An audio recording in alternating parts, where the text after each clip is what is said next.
You ask Tiger to solve. This deals with linear equations with one unknown. The final result is x equals -14. Let's solve it step by step.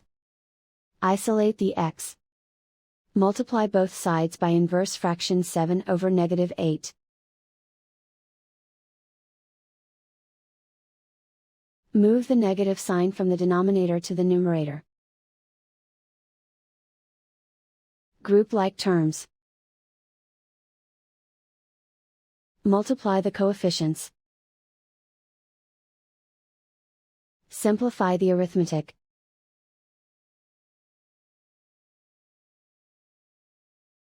Move the negative sign from the denominator to the numerator. Multiply the fractions. Simplify the arithmetic. And so the final result is x equals -14.